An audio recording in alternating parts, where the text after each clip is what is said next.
Unwritten podcast. We are here in the Gorge. It's been a great day. We've had Natasha Bedingfield. We have had OAR. We have had Michael Frontian Spearhead and Taimani Gardner. And Train is coming up next. And we're super happy to come just to be here with you today with Natasha Bedingfield.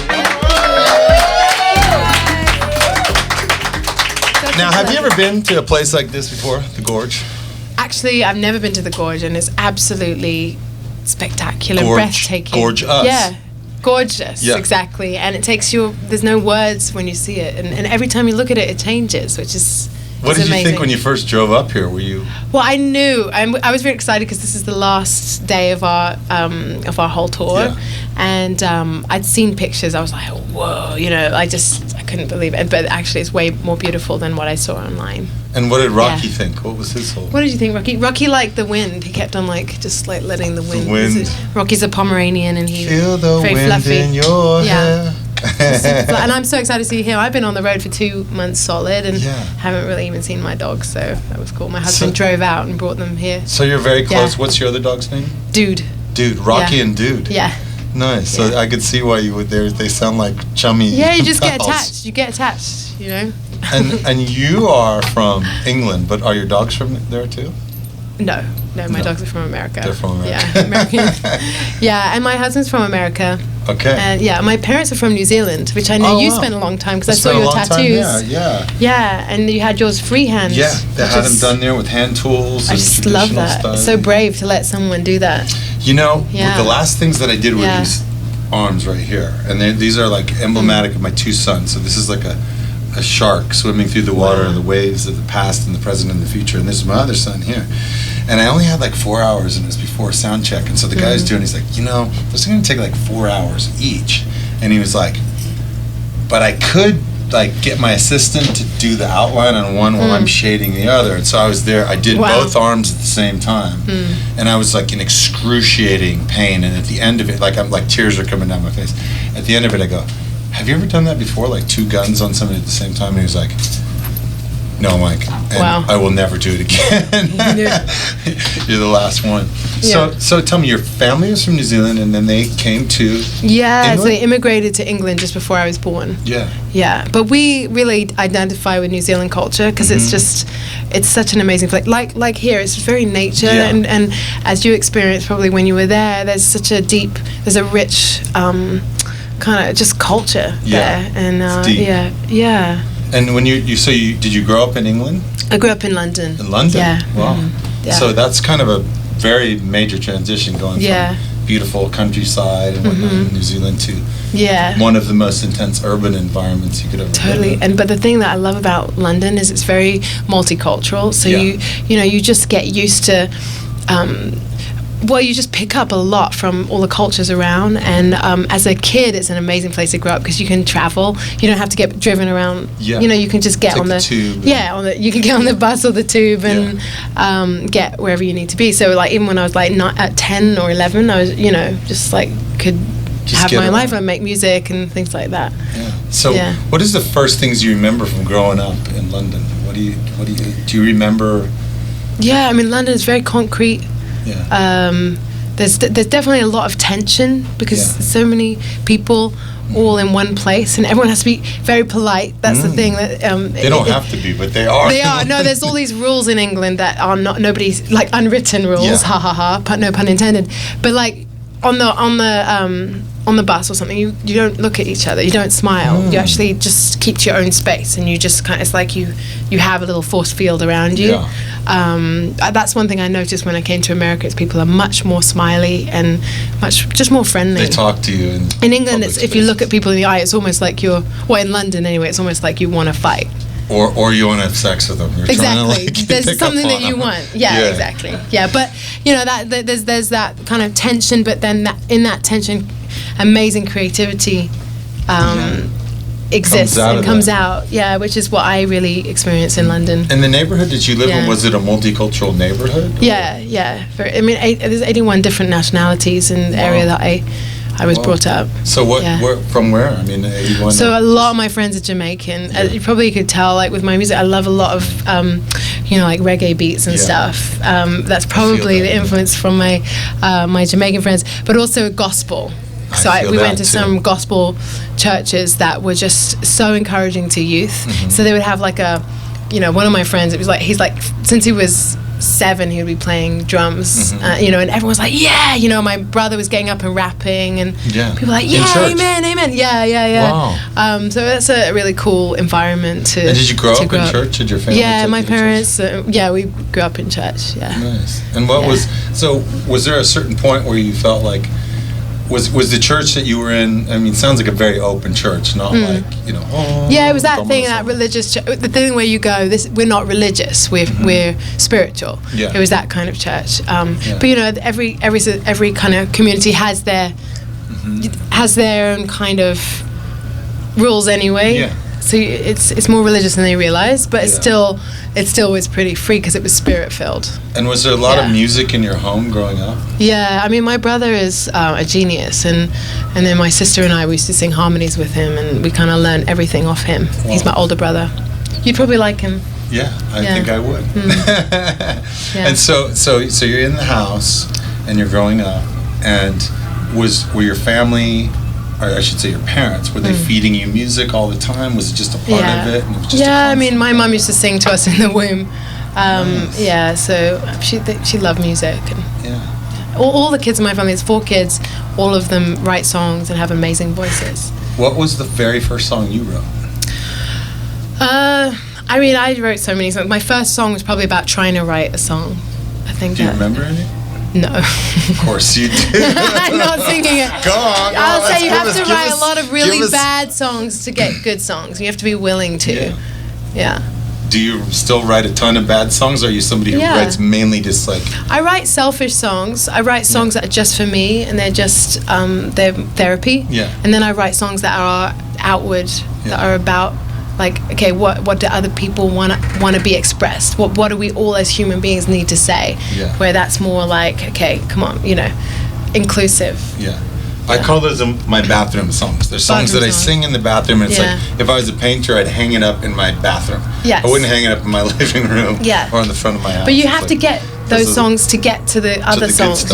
Like I write a lot of sad songs, and I'm known for my happy songs, like Pocket Full of Sunshine. Like it's like, oh, she writes the positive songs, but I actually write way more sad songs because I'm quite a pessimist. Like when my husband married me, he was like, you're really negative. Like, I mean, like he would have these amazing dreams because he's American, and I'd be like, yeah, that's not going to work. Like it was just kind of, it's not negative, it's just realistic. Yeah. But, or pessimistic or something. But, so you have to get through those songs, and even the positive ones, they have to start from a place of pain or a question, and you kind of reach through. When you were in your teen years, were you sad? Oh, no, I'm quite a happy person. Yeah. Are you happy? Yeah. So where did the sadness come from? I think that's just where it expresses in the music. I think music is my place that I can go for that stuff, and I'm that kind of person who gets dunked under. A lot of bad things happen to me, like everyone, but I kind of still, I just like rise. What was the most challenging thing that's happened to you in your life? There's too many to say. I don't know. I think it's just. I would say, like from a young age, it was people didn't really think I had much to say. So, for me, it was that. As a musician, or just as a person, I was just kind of overlooked, and I was very shy. In school or in your family? Or I was just that person who was like, oh, she's just. Oh, she's a nice person. But so for me, the biggest struggle back then was how do I get my voice heard, because when you've got something to say, it's burning inside you, and it becomes very frustrating, and you like if you don't release it, you could become quite a tense person. And so how did you work through that? The music songwriting, definitely, and having some experiences, and taking some risks. What were some of the risks that you took to get to where you are now? Wow. That's a long story. Go for it. It's a podcast.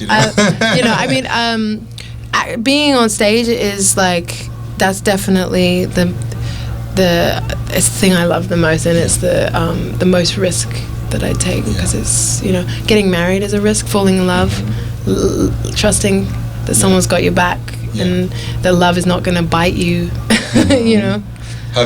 You know, some people go through like relationship, and then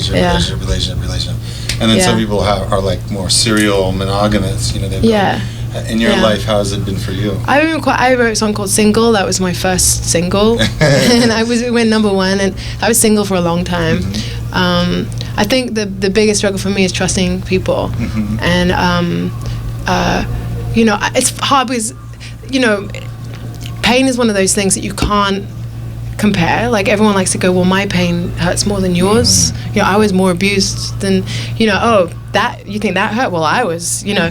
And the funny thing is just pain is pain. And so I think, and I think we all go through things. We all go through pain, but sometimes you can feel like, oh, you know, I can't share mine because I wasn't sexually abused, you know. But, you know, I'm very grateful that my dad was like such a, you know, but at the same time, like, what's incredible is when you put the struggles that you have in a song, it really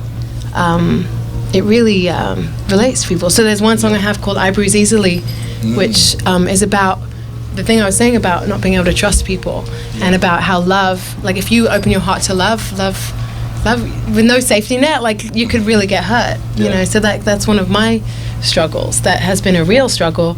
But, you know, obviously, well, what's interesting is when I share that, it actually helps people. And then another song called "Wild Horses," a lot of gay guys have said that that's their anthem that they've come out to their parents to. Wow. And I'm not gay, but for some reason, and for some reason that song resonates with them. And I think it's because the song's about trying to break out of what people want, the box people want you in.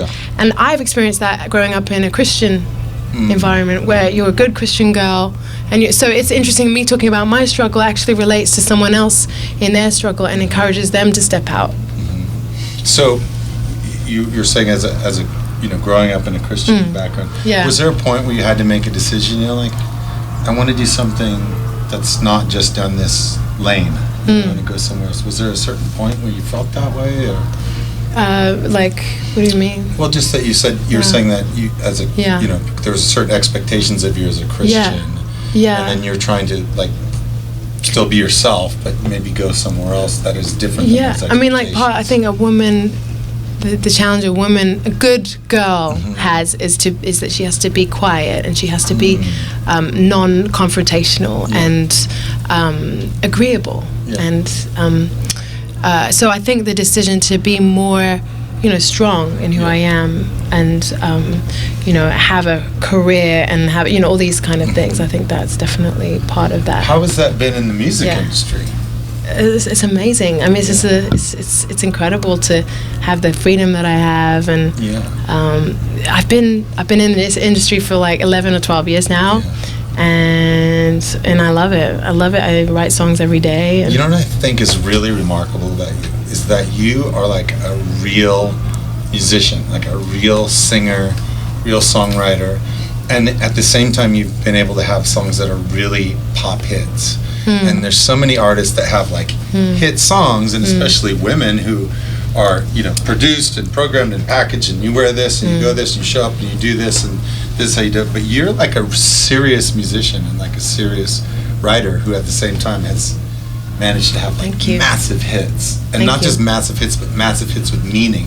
You know, and that's like, it's quite remarkable. Thank you. You know, has that been hard to be able, you know, you walk into a record label and you're like, you know, here's who I am and here's what I have. Was it like an immediate thing for you, or was it like, you know, tough sell? No, I mean, my brother had hits before I did, and so he was telling everyone his sister is good. You know, my sister's great. You know, listen, everyone's like, yeah, sure. Everyone has a sister. You know, everyone has someone that they're trying to promote. And I didn't get a deal right away, but there was that one record company, and I was their first artist. They were a new label, and they took a chance on me, and it was a good team, and you know, just finding that group of people where you can be yourself. I think that's the important thing. What's your approach as a songwriter? What comes first? The music, the melody, the lyrics? Mostly it's a concept. It's like a title or just a question, actually. Yeah. Like, is there a soulmate for everyone? That's a good song. That kind of thing. Yeah.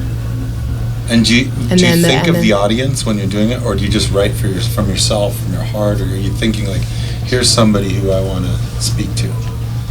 I do. I think of myself, I think of my friends and what they're going through, and I think of the people who I'm going to sing with. And I'm thinking about, what we just experienced today of people singing it with us, because that's the best feeling as an artist, is when people sing the song. It's also about keeping it simple enough, isn't it? That people can hear what you're saying and can remember it. Yeah, that's what I try to think. When I'm writing a song, I always want to write a chorus that anybody can sing the first time they've heard it, but you want it to be that on repeat list, and they get things from it each time they listen to it. Yes, and like gold digging, they can just investing those little nuggets in there. And also, if it's like a parable, if we go back to the church thing, but if it's a parable, it's a story. Yeah. So a kid could just think it's a nice story. Yeah. If you go deeper, there's more truths in it. And there's a work involved in the listener. But if you want, it could just be entertaining. Yeah. Yeah. Is it hard for you? Do you get up in the morning and it just comes out of you, or do you sit there and labor over the words? I'm pretty much of a perfectionist, so I think I make it hard. Yeah. But sometimes they come really quick, and sometimes you can take weeks. Yeah. That's tough. Yeah. Well, do we have any questions here? Yeah, I was just going to say, you guys both want to go on stage soon. Yeah. Yeah. What time am I going on? Does anybody have any questions from our studio audience? Yeah, we actually need to get ready soon, but we're going to have one question. How long do we have? I had a question. Go ahead, Mark. Well, then we'll wrap. Okay. You talked about that bad feeling of when you're growing up, and are people listening, or do you have something really to say that other people haven't said? Do you ever write a song about that? Yes. I think Unwritten is about that. Yeah, because that's a 14-year-old. I wrote that song to my brother, actually, my 14-year-old brother. But it's still very true for me today. Sometimes I listen to the lyrics and I'm like, oh wow, I need to take my own advice, because it's that whole thing where if someone tells you this is who you're going to be, this is, or most of the time people like to tell you what you're not able to do. Like people love to tell you, they think they're protecting you by telling you your limits, and I don't know why. Did you know that no girl has ever done that before? Did you know that you're too old? Did you know that you're too young? Did you know that you're the wrong skin color? Did you know? Like, it's just, why do people love to tell you what the limit is? I don't know. And I love kind of breaking people's expectations. It's kind of like when someone says that can't be done, it's kind of like, oh really? But sometimes, I forget that, and sometimes you can hear those limits and be like, oh, ow, ooh, oh, ew, ooh, and just kind of like, I can't do anything. And so, that song's about that. Nice. Yeah. Well, you've done it. You've defied genres. You've defied just, being yourself in an industry that tries to pigeonhole people. And your music is super uplifting and super inspiring. I was listening to a whole bunch of it on the bus over the last couple of days, thinking hopefully that you would be able to be here to do this. And your music is really needed in this time when there's so many people who feel so overwhelmed by what's happening in the world. People need that sense of feeling like there are possibilities out there. So I just have one last question. This is called the Stay Human podcast. Okay. In this world that is so crazy, how do you stay human?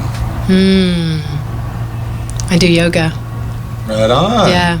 I started doing yoga 2 years ago, and it completely got me into my body, because I was always in my spirit. Yeah. I was always in I was doing music, which is, which is like, and then prayer, and then all these things, but I wasn't in my body. And I know you do yoga. I know that a lot of, it's like, so for me, that has completely transformed things for me, because it relieved the pressure, and it's like, oh, you can just be in yourself, and it keeps me human. Awesome. Yeah. Well, thank you so much for being here. Thank you. Thank you for revealing so much of who you are. It's a pleasure also to see you, and also to see how much the crowd just love what you do, and that's absolutely undeniable. And and your heart and your spirit is just beautiful. We're gonna go sing with Train. So thank you all for being here today.